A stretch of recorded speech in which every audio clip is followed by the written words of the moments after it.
Repeat नहीं करूंगी, बीच में कोई डिस्टर्ब नहीं करेगा, ठीक है। ABC limited is a company, ABC limited is a company manufacturing textile, ABC limited is a company manufacturing textiles. It has a share capital of, it has a share capital of 60 lakhs. It has a share capital of 60 lakhs. In previous year,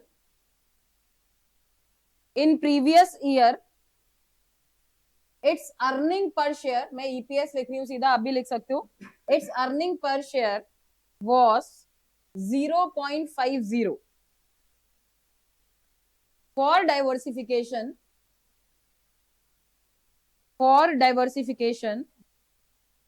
company requires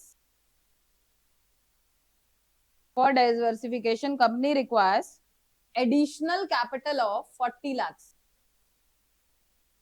Additional capital of rupee 40 lakhs. The company raised fund by issuing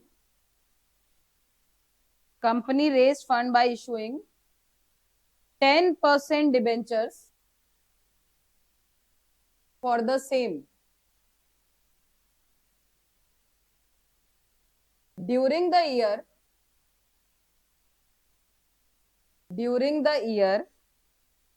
company earned a profit of rupee 8 lakhs.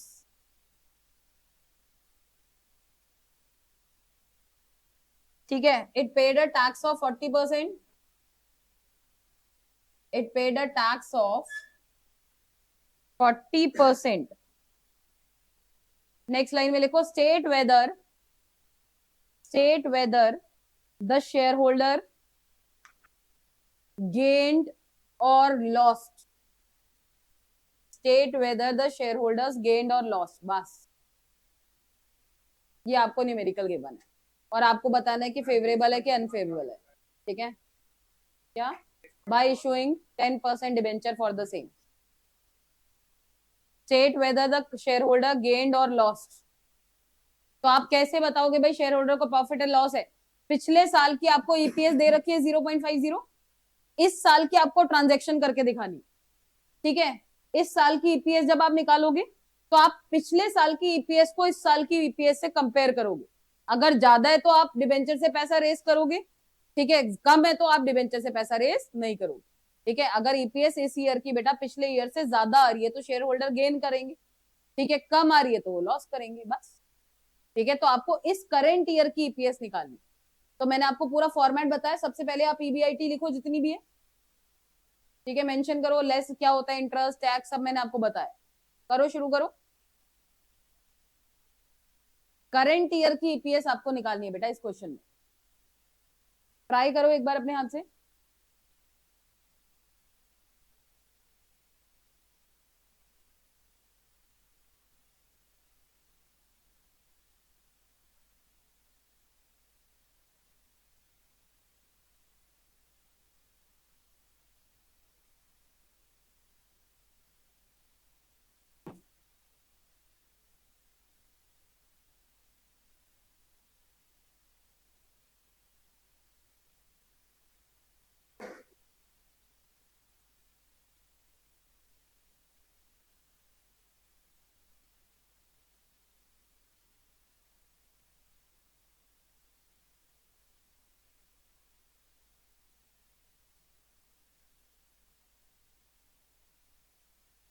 क्यों?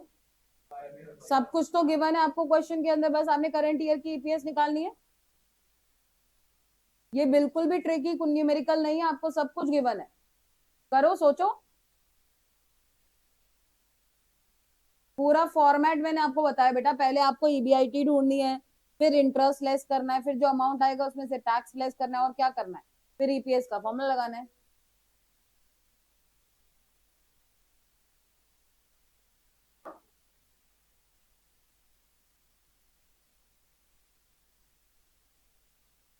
हिमनेश लक्ष्य, क्या बातें हो रही है तुम्हारी?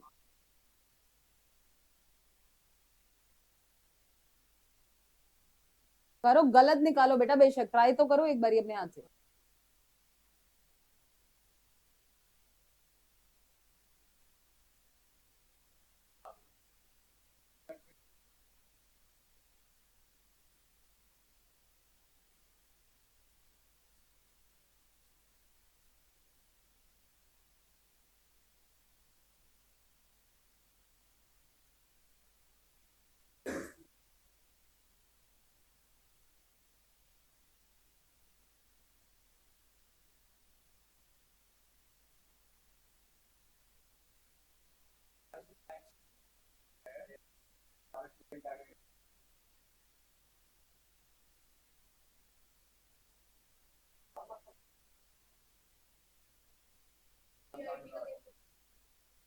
ढूंढो, given है सब कुछ, दे रखी है, निकालनी थोड़ा है, वो दे रखी है क्वेश्चन में। ईबीआईटी कितनी है बताओ इस क्वेश्चन में? 8 लाख। ठीक है, कह तो रहा है लास्ट लाइन में company earn a profit of 8 lakh, तो अर्निंग तो है वो प्रॉफिट।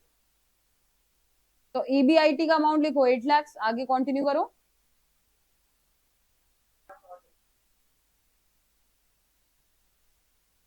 टोटल इन्वेस्टमेंट क्यों चाहिए तेरे को?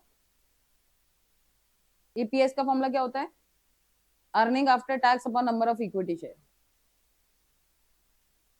शेयर कैपिटल दे तो रखिए, वो तो डिबेंचर से रेस कर रहा है।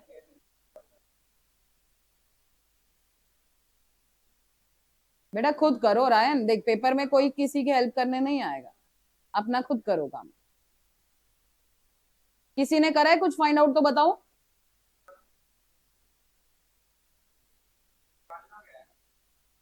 ईपीएस निकालते रायन, इससे और क्या निकालते हैं? इतनी बातें करता है, क्वेश्चन कोई नहीं होता रायन तैसे। इंटरेस्ट दे नहीं रखा।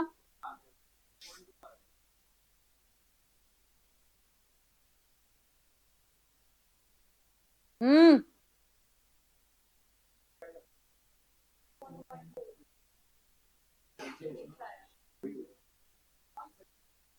और किसी का कुछ आंसर आया है?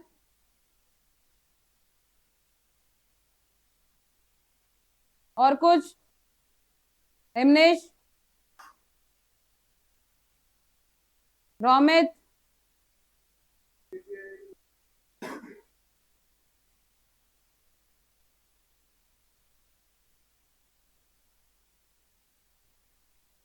और किसी का कुछ ईपीएस आ रहा है तो बताओ बेटा, कितना अमाउंट आ रहा है?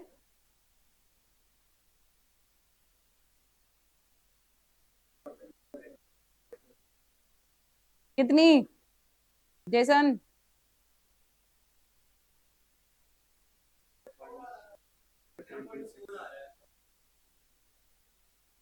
Very good. देखो बेटा, क्वेश्चन देखो, आपको ईबीआईटी इस क्वेश्चन में डायरेक्टली गिवन है। ठीक है, प्रॉफिट जो होता है वो अर्निंग ही होती है बेटा। ठीक है, तो मेरे को 8 लाख की earning before interest and tax given. इसमें से मैं लेस करूंगी सबसे पहले इंटरेस्ट, तो इंटरेस्ट था 10%, और वो डिबेंचर से कितना रेस करना चाहता था? 40 लाख। तो 40 लाख का 10% इज 4 लाख, तो 4 लाख हो गया आपका डिबेंचर पे इंटरेस्ट। तो ये आपकी आ गई अर्निंग बिफोर टैक्स। कितनी आ गई? 4 लाख। अब इसमें से क्या लेस होता है? Tax rate. टैक्स रेट कितना था? 40%। तो 4 लाख का 40% 1,60,000। तो ये आपके आ गई अर्निंग आफ्टर टैक्स 2,40,000। क्या कहां पे दिक्कत आ रही है? इतनी इजी न्यूमेरिकल है। अब अर्निंग पर शेयर का फॉर्मूला डालो। This is earning after tax 2,40,000 upon number of equity share. तो शेयर कैपिटल आपको कितनी दे रखी है? 60 lakh. 60 lakh at the rate of 10 मान के चलते, मैंने आपको बोला था। तो शेयर कैपिटल कितनी हो गई? 6 लाख की।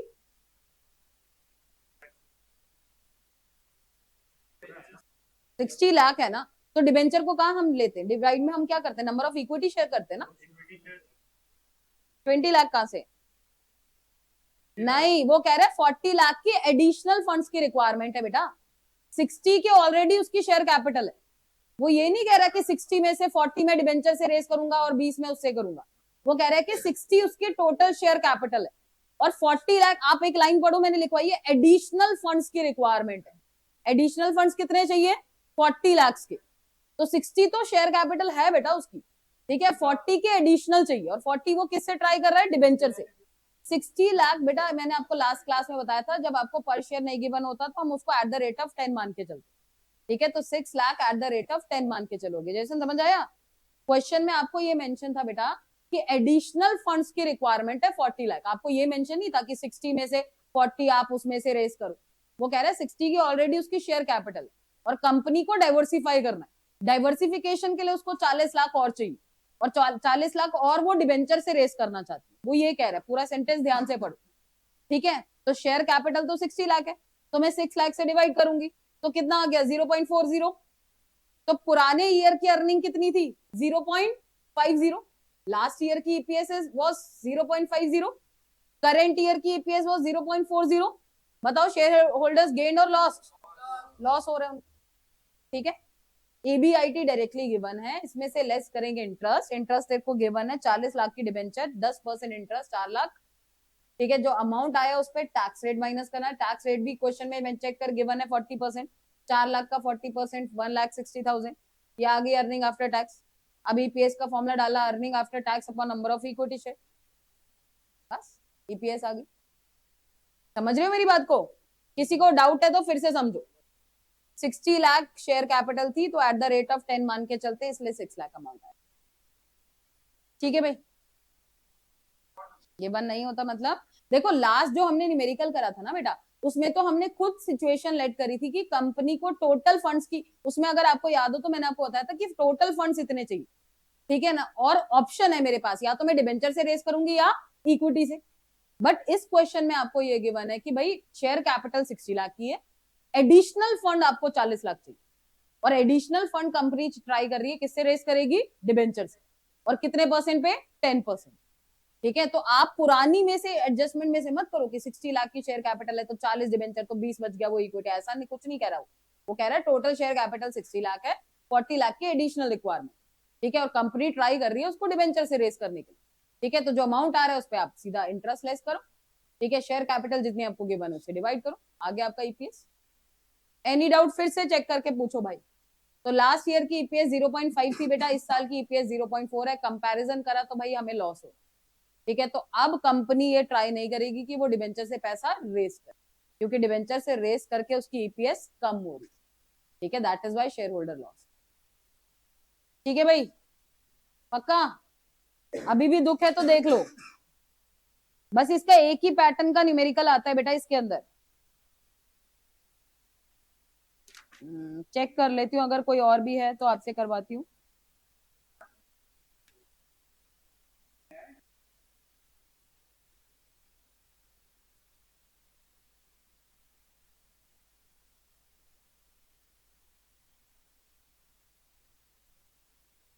निकालो बेटा, बुक का पेज नंबर 98 है ना, इस पे आपको ये गिवन है क्वेश्चन नंबर 2, क्वेश्चन नंबर 2 करो। अक्षय जी बुक खोलो, पेज नंबर 98, क्वेश्चन नंबर 2 करना है।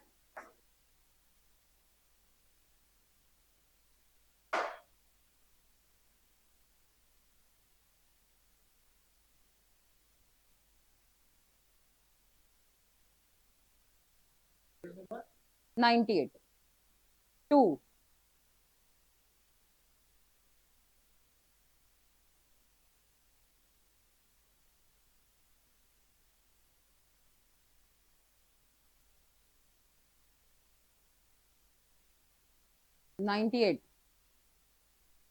Question 2।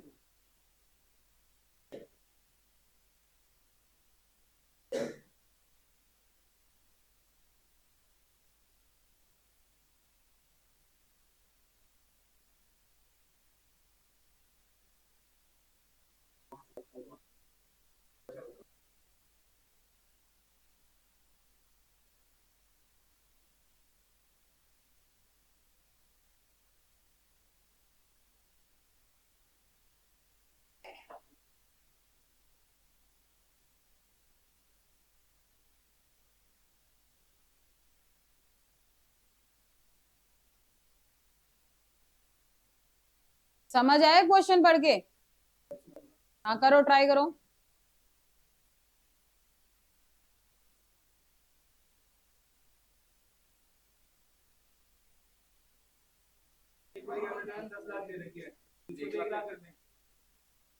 At the rate of अगर मेंशन नहीं है तो फिर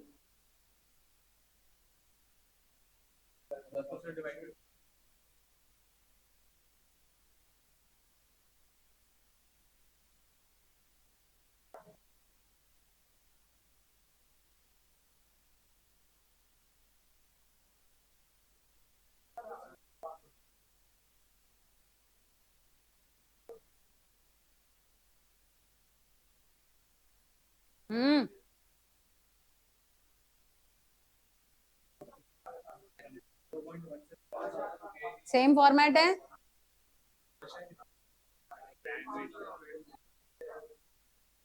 दिक्कत है इस क्वेश्चन में क्या?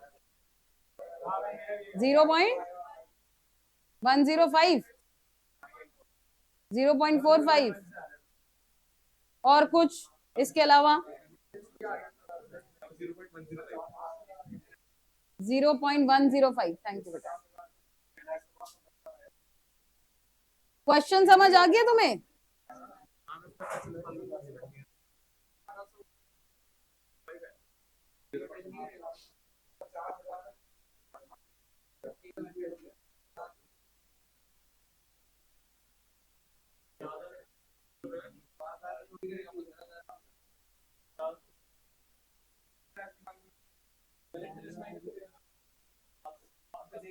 पहले तो मुझे आप ये बताओ, इस क्वेश्चन को आप कंपेयर कैसे करोगे?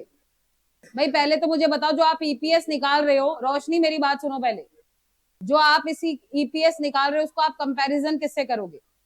जैसे लास्ट क्वेश्चन में तो हमें पुरानी ईपीएस गिवन थी, तो हमने एडिशनल इस साल की ईपीएस निकाली, फिर हमने कंपैरिजन करा। तो मैं पूछूं इस ईयर में आप कैसे लिखोगे कि should the company proceed with its plan और नॉट? कैसे जस्टिफाई करोगे इसको? पर 0 ले लेंगे।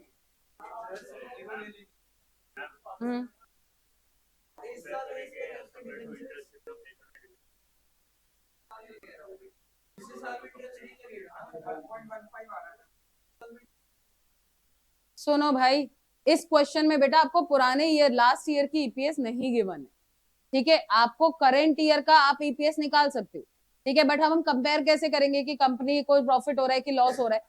तो हम इसमें दो सिचुएशन लेट करेंगे बेटा, ये ध्यान में रखना।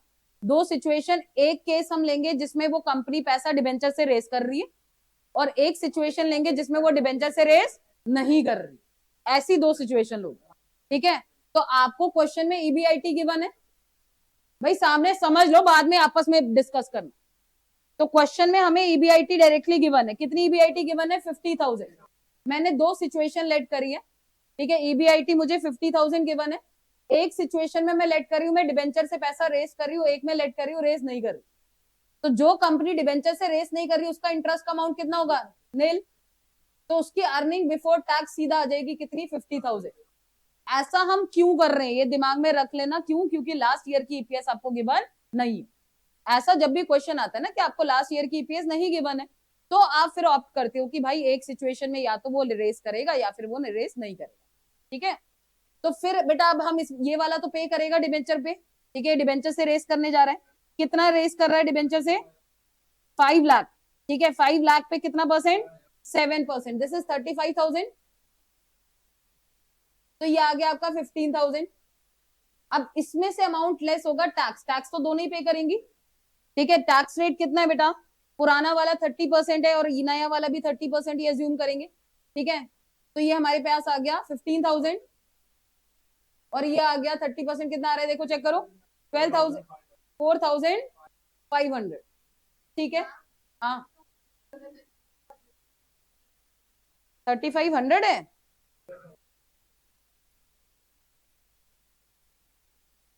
हाँ 35,000 ही तो आएगा बेटा। हाँ 5 लाख पे लगा ना, ठीक है? 5 लाख रेस कर रहा है ना वो डिबेंचर से, ठीक है? हाँ 10,500 इसकी आ गई ना बेटा अर्निंग आफ्टर टैक्स, और इसकी कितनी आ गई अर्निंग आफ्टर टैक्स? 35,000। अब आप ईपीएस के फॉर्मूले में डालो, earning per share is earning after tax upon number of equity shares.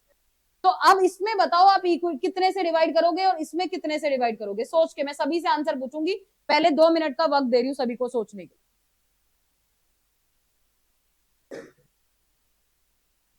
Question पढ़ लो ध्यान से, फिर सोच के बताना मुझे।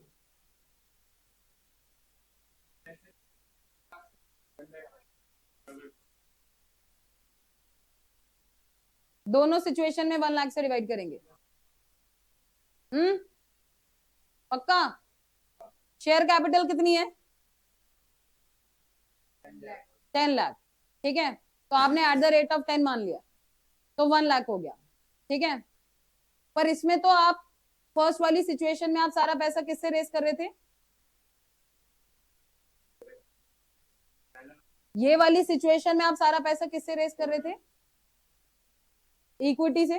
और उस वाले में कितने किससे रेस कर रहे थे? डिबेंचर से। हाँ भाई, आप सोच के बताओ भाई, 15 लाख नहीं आना चाहिए नीचे? 1,50,000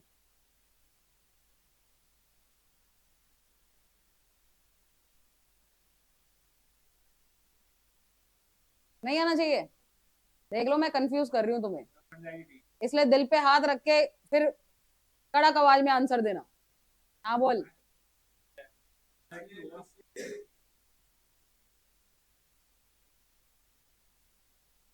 हम्म। हम्म। Additional capital. तो ये आप जो दो सिचुएशन लेट कर रहे हो ना, मुझे मुझे आप ये बताओ कि ये जो हमने दो सिचुएशन लेट करी है, इसमें सिचुएशन 1 में हम क्या यूज कर अज्यूम कर रहे हैं कि हम सारा पैसा किससे रेस कर रहे हैं? इक्विटी से। और सिचुएशन 2 में हम अज्यूम कर रहे हैं कि हम सारा पैसा किससे रेस कर रहे हैं? डिबेंचर से। यही अज्यूम कर रहे हो ना? तो अब सोच के बताओ डिवाइड किससे करें? 1 लाख। हम्म।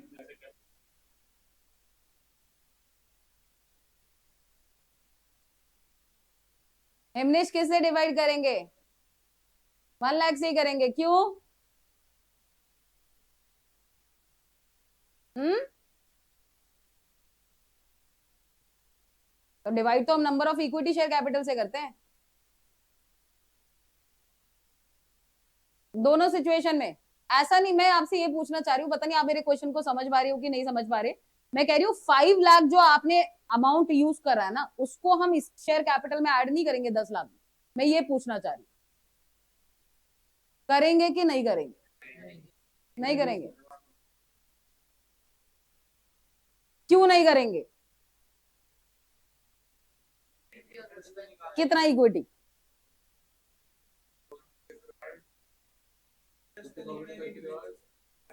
50,000 मैंने कहा ऐड करा है? वो तो मैंने पूछा है तुमसे कि ऐसा होगा कि नहीं होगा। इसी का क्यों नहीं होगा? तो क्यों निकालेंगे? जब मैं इक्विटी से रेस कर रही हूँ तो मैं क्यों निकालूं इंटरेस्ट? हाँ बोलो, समझ नहीं आ रही मुझे तुम्हारी भाषा।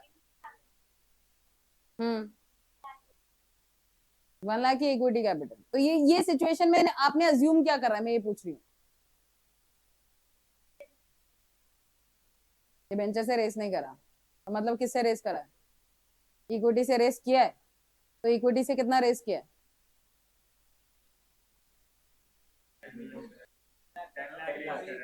10 लाख की तो शेयर कैपिटल गिवन है उसकी। 10 लाख की तो इसमें भी गिवन है, उसमें भी गिवन है। दोनों सिचुएशन में share capital, equity share capital तो 10 लाख ही है दोनों के अंदर। और वो कह रहे हैं कि भाई उसको फंड्स की रिक्वायरमेंट इतनी है 5 लाख। ठीक है, तो मैं आपसे पूछ रही हूँ कि अब 10 लाख में 5 लाख ऐड होना चाहिए कि नहीं? मैं ये क्वेश्चन पूछ रही हूँ आपसे। नहीं होगा? क्यों नहीं होगा?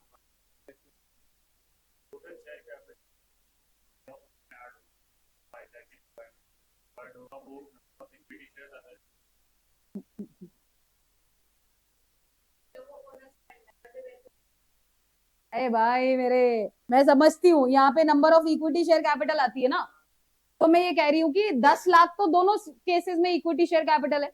बट आप सिचुएशन 1 में ये ऑप्ट कर रहे हो कि आप पैसा किससे रेस कर रहे हो? इक्विटी से। और सिचुएशन 2 में अज्यूम कर रहे हो कि हम डिबेंचर से पैसा रेस कर रहे हैं। तो मैं कह रही हूँ कि क्या इक्विटी में अमाउंट 10 लाख में 5 लाख ऐड नहीं होगा? मैं ये क्वेश्चन पूछ रही हूँ तब से। पता नहीं तुम समझ क्या रहे हो। नहीं होगा तो क्यों नहीं होगा?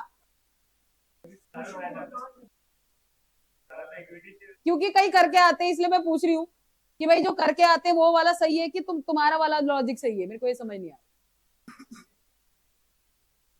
वाह। हाँ भाई, और कुछ किसी का दिमाग में चल रहा हो, जैसे मैं आंसर बोलूं बाद में बोलो कि हाँ यही सोचा था, इसलिए उससे पहले बता दो कि जंग लग गया राधिका दिमाग को।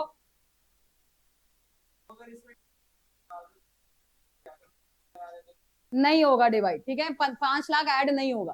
ठीक है, बिल्कुल सही कह रहे हो, पर ना बेटा तुक्का नहीं लगाते इस चीज में। ठीक है, वैसे पता है बच्चे क्या सोचते हैं कि जैसे 10 लाख की शेयर कैपिटल है, अगर मैं एक सिचुएशन में लेट कर रही हूँ कि मैं 5 लाख इक्विटी से रेस करूँ, तो 10 + 5 हो जाएगा ना, फिर तो 15 लाख हो जाएगा शेयर कैपिटल।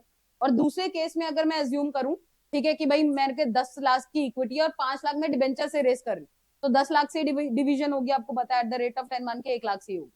ठीक है, बट ये जो हमने अज्यूम करा है ना बेटा, हमने एक केस लेट करा है कि हमें डिबेंचर चाहिए नहीं अपनी शेयर कैपिटल, और एक केस हमने लेट करा है कि हमें डिबेंचर चाहिए। तो हम डिवाइड उसी से करेंगे जिससे आप बोल रहे हो। ठीक है, 1 लाख से डिवाइड होगा दोनों केस में। ठीक है, तो एक केस में आपकी आ जाएगी कितनी, 0.35, और एक केस में आ जाएगी 0.105। ठीक है, तो पुरानी वाली बेनिफिशियल है, इस वाली सिचुएशन बेनिफिशियल नहीं है, तो क्या कंपनी ऑप्ट करेगी इसको? नहीं करेगी, ऐसे बता। ठीक है भाई, वो 5 लाख, अब सुन लो, कई बार ऐसा क्वेश्चन में लिखा होता है, क्वेश्चन में लिखा होता है कि जो आपको 5 लाख की एडिशनल रिक्वायरमेंट है ना, या तो आप इक्विटी से रेस करो या फिर आप डिबेंचर से। तो अगर मैं इक्विटी ऑप्ट करती तो मैं 10 लाख में 5 लाख ऐड करती, फिर मैं वो 15 लाख शेयर कैपिटल बनाती, ध्यान में रखना। ठीक है, और इस वाली सिचुएशन में मैं मान के चलती 5 लाख वो सारा डिबेंचर से रेस कर रहा है, तो मैं शेयर कैपिटल कितनी मानती, टोटल 10 लाख। बट उसने ऐसा मेरे को कोई मेंशन नहीं करा कि 5 लाख की रिक्वायरमेंट है तो 5 आप इक्विटी से भी रेस कर सकते हो और डिबेंचर से भी। उसने बोला आप डिबेंचर से रेस करो और इतने परसेंट पे करो। ठीक है, इसलिए हमने अजम्पशन में वो लिया है कि 10 लाख ही शेयर कैपिटल। ठीक है, अगर वो ये ऑप्शन मुझे देता तो ध्यान में रखना, मैं ऐड करती शेयर कैपिटल। समझ आइए मेरी कहानी? ठीक है, गड़बड़ नहीं करना। हाँ, फर्स्ट सिचुएशन। हाँ, लिख लो भाई जिसको ही लिखना है, फिर शुरू करेंगे अब। तो ये 2 पैटर्न के न्यूमेरिकल्स आते हैं बेटा।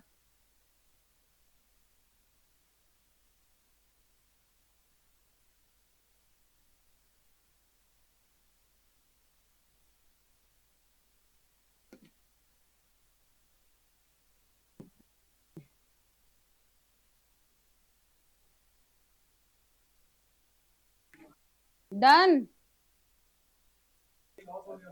हाँ, वो कंपनी ये वाला प्लान बी को प्रेफर नहीं करेगा, वो कह रहा था ना कंपनी क्या इस प्लान को प्रेफर करेगा।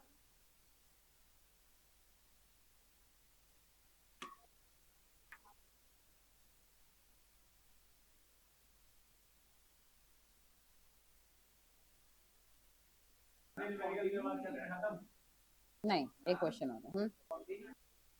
क्या? पता नहीं बेटा, क्लास के बीच में ना जो मैं पढ़ाती हूँ पहले वो बातें करा कर, पढ़ाई के टाइम पे तो तुम्हारे आंसर निकलते नहीं है। हो गया भाई न्यूमेरिकल डन? इरेज कर दूं कार्तिक? लिख लिया है? चलो,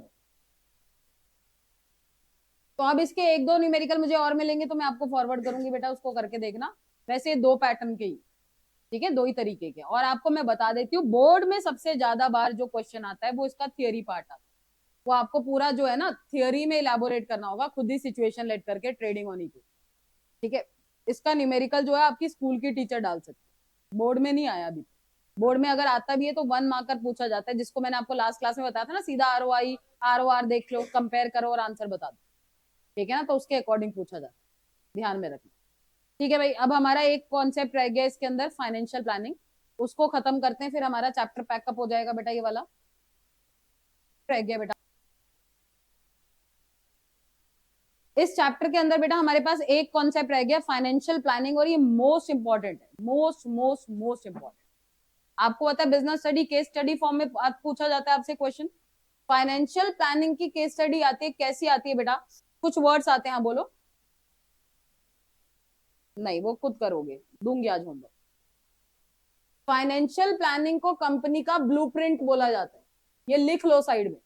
केस स्टडी में ये वर्ड 1000 बार यूज हुआ है, बोर्ड में ये क्वेश्चन बहुत बारी आया है, और ये ब्लूप्रिंट जहां पे भी लिखा होगा ना बेटा, बिना सोचे समझे आंसर कर देना फाइनेंशियल प्लानिंग हो। ठीक है, तो ये बहुत बारी यूज किया जाता है। Financial planning is the blueprint of a company.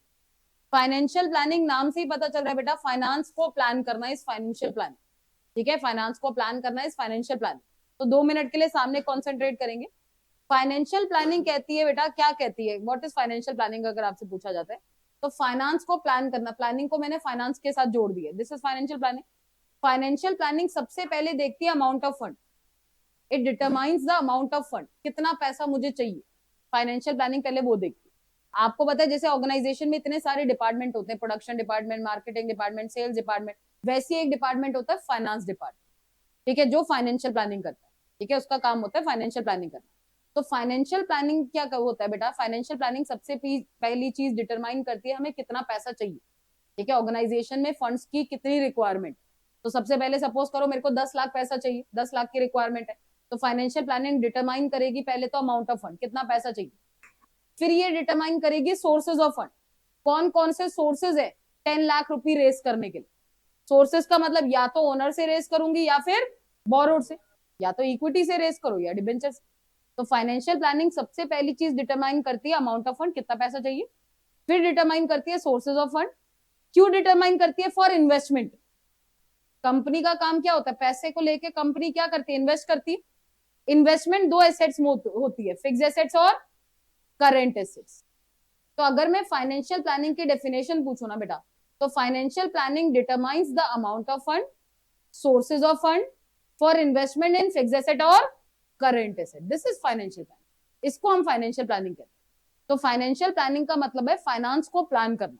तो फाइनेंशियल प्लानिंग सबसे पहली चीज हम देखती है कि बेटा कितने फंड्स की रिक्वायरमेंट, तो it determines the amount of fund, कि आपको कितना पैसा चाहिए, कंपनी को कितना पैसा चाहिए। फाइनेंशियल प्लानिंग पहले वो डिटरमाइन करेगी। फिर डिटरमाइन करेगी सोर्सेज ऑफ फंड, कि कंपनी ये पैसा कहां से रेस कर सकती है, डिबेंचर से रेस कर सकती है या इक्विटी से रेस कर सकती है, क्या क्या ऑप्शन, 10 लाख रेस करने। ठीक है, और ये ऐसा फाइनेंशियल प्लानिंग क्यों कर रही है, क्योंकि कंपनी को चाहिए इन्वेस्टमेंट, और इन्वेस्टमेंट कंपनी या तो फिक्स एसेट में करेगी या फिर करेंट एसेट में करेगी। तो financial planning determines the amount of fund, sources of fund, for investment in fix asset and current asset, this is financial planning, ये फाइनेंशियल प्लानिंग। ठीक है, ये मैंने आपको फाइनेंशियल प्लानिंग की डेफिनेशन बताई है, जो मैं इंडिविजुअली किसी से भी पूछूं। तो फाइनेंशियल प्लानिंग सबसे पहले देखती है अमाउंट ऑफ फंड, कितना पैसा चाहिए। फिर देखती है सोर्सेज ऑफ फंड, कौन कौन से सोर्सेज अवेलेबल है। ठीक है, और क्यों देख रही है, for investment in fix asset और current asset, this is financial planning. और फाइनेंशियल प्लानिंग कंपनी को का ब्लूप्रिंट इसको इसलिए बोलते हैं बेटा, कि कंपनी किसके दम पे चलती है, पैसे के दम पे चलती है। तो financial planning is a blueprint of a company. जैसे आपको भी बोर्ड का ब्लूप्रिंट गिवन होता है ना बुक्स के आगे, कितने क्वेश्चन इतने नंबर के आएंगे, तो आप भी उसी के अकॉर्डिंग पढ़ाई करते हो। वैसे ही कंपनी फाइनेंशियल प्लानिंग के दम पे ही चलता है बेटा, उसी के दम पे इन्वेस्टमेंट होती है, उसी के दम पे डिविडेंड दिया जाता है, तो हर चीज फाइनेंशियल प्लानिंग के अकॉर्डिंग, पैसे के दम पे। तो इसलिए हम फाइनेंशियल प्लानिंग को कंपनी का ब्लूप्रिंट बोलते हैं। तो ये केस स्टडी बेटा बोर्ड में बहुत बार आई हुई है, ये वर्ड जहां पे आया क्रैक कर लेना। और ये फाइनेंशियल प्लानिंग ध्यान में रखना, ये फाइनेंशियल मैनेजमेंट का कॉन्सेप्ट है। आपसे केस स्टडी में पूछा जाएगा आइडेंटिफाई द कॉन्सेप्ट, फिर पूछा जाएगा उसकी इंपॉर्टेंस बताओ। आपको एक चीज मैं देखो बताती हूँ, आप कभी गलत नहीं करोगे केस स्टडी को। बोर्ड के अंदर देखो आप चैप्टर पहचान लोगे, फाइनेंशियल मैनेजमेंट चैप्टर कैसे पहचानोगे, पूरे चैप्टर में आपने जो मैंने आपको पढ़ाया बेटा, या तो डिबेंचर है या equity, debt equity, direct equity, तो आपको वो केस स्टडी पढ़ के पता चल जाएगा फाइनेंशियल मैनेजमेंट की केस स्टडी। फाइनेंशियल मैनेजमेंट की केस स्टडी के अंदर बेटा ध्यान में रखना, इस पूरे चैप्टर में इंपॉर्टेंस सिर्फ किसकी है, फाइनेंशियल प्लानिंग। तो अगर आपको केस स्टडी में लिखा हुआ है, आपने क्रैक कर लिया भाई ये फाइनेंशियल मैनेजमेंट की केस स्टडी। ठीक है, और फिर केस स्टडी में पूछा जा रहा है कॉन्सेप्ट को आइडेंटिफाई करो, इंपॉर्टेंस बताओ, तो कॉन्सेप्ट क्या होगा, फाइनेंशियल प्लान, क्योंकि फाइनेंशियल मैनेजमेंट में और किसी की इंपॉर्टेंस है ही नहीं। ठीक है, सिर्फ इसी की इंपॉर्टेंस है। ये मोस्ट इंपॉर्टेंट क्वेश्चन है, अभी मैंने आपको बताया। ठीक है, ध्यान में रखना। हाँ ठीक है भाई, तो financial planning most important question है आपके पास। तो मैंने डेफिनेशन आपको बता चुकी हूँ, देखो आप रीड आउट भी कर सकते हो। Financial planning means estimating the funds requirement of the business. तो पहले इसने देखा है कि हमें कितने फंड्स की रिक्वायरमेंट है, फिर उसने क्या डिटरमाइन करे, सोर्सेज ऑफ फंड, कौन कौन से सोर्सेज है, क्यों करा है, for investment in current asset और fixed asset, this is financial plan. तो financial planning determines the amount of fund, sources of fund, for investment in current asset and fixed asset. ठीक है, दिस इज फाइनेंशियल प्लानिंग, ये financial planning. ठीक है, और मैंने बोला ये फाइनेंशियल मैनेजमेंट का कॉन्सेप्ट है, मोस्ट इंपॉर्टेंट है, इसकी इंपॉर्टेंस आपको ध्यान में रखनी है बेटा। फाइनेंशियल प्लानिंग की क्या इंपॉर्टेंस, पहले ऑब्जेक्टिव पढ़ोगे फाइनेंशियल प्लानिंग के। फाइनेंशियल प्लानिंग के दो ही ऑब्जेक्टिव होते हैं बेटा। फाइनेंस मैनेजर का काम होता है फाइनेंशियल प्लानिंग करना। अब फाइनेंस मैनेजर फाइनेंशियल प्लानिंग क्यों करता है? सबसे पहली चीज, फाइनेंशियल प्लानिंग इंश्योर करती है अवेलेबिलिटी ऑफ फंड। अगर मैं अच्छी फाइनेंशियल प्लानिंग कर रही हूँ बेटा, तो मैं ये इंश्योर करूंगी कि थ्रू आउट द ईयर मेरे पास फंड्स अवेलेबल होंगे, ना तो शॉर्टेज होगी ना सरप्लस होगी। तो फाइनेंशियल प्लानिंग का सबसे पहला ऑब्जेक्टिव होता है, it ensures the availability of fund, कि throughout the year funds available होने चाहिए। कभी भी ऐसा नहीं होना चाहिए कि हाँ पैसा खत्म हो गया, या ऐसा भी नहीं होना चाहिए कि पैसा आप एक्सेस रेस कर रहे हो। ठीक है, तो फाइनेंशियल प्लानिंग की फर्स्ट ऑब्जेक्टिव ये होता है, it ensures the availability of fund. ठीक है निखिलेश, रीड आउट करो इस पॉइंट को।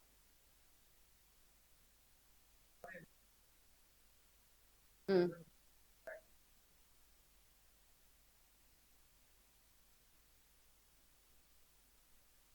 ठीक है भाई, तो अगर फंड्स अवेलेबल नहीं होंगे तो ना अपनी कमिटमेंट पूरी कर पाएगी, ना अपने प्लान को फुलफिल कर पाएगी। तो फाइनेंशियल प्लानिंग का सबसे पहला ऑब्जेक्टिव है बेटा, it ensures the availability of, कि throughout the year fund should be available. दूसरा ऑब्जेक्टिव होता है कि to see that the firm doesn't raise the funds unnecessary. ऐसा नहीं होना चाहिए कि फंड्स अननेसेसरली पैसा रेज करिए। जैसे कई बार आपको आपके पेरेंट्स बोल देते हैं ना कि अब ये मैंने पॉकेट मनी दी है, ये नहीं, ऐसा मत करना कि वेस्ट कर रहे हो, ठीक है, सारा पैसा फूक के आ जाओ, ऐसा मत करना। तो वैसी फाइनेंशियल प्लानिंग भी ये देखती है। फाइनेंशियल प्लानिंग का मेन काम होता है बेटा कि ये चेक करे कि फर्म कहीं अननेसेसरली पैसा तो रेस नहीं कर, ठीक है, to see that whether the firm doesn't raise the fund unnecessary. ये सेकंड ऑब्जेक्टिव है फाइनेंशियल प्लानिंग। मैं दोनों ऑब्जेक्टिव पूछूंगी, बहुत आसान ऑब्जेक्टिव है बेटा। सबसे पहले फाइनेंशियल प्लानिंग इंश्योर करता है क्या, अवेलेबिलिटी ऑफ, कि फंड्स अवेलेबल होने चाहिए।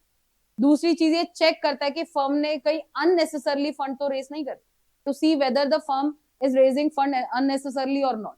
ठीक है, ये दो ऑब्जेक्टिव है फाइनेंशियल प्लानिंग।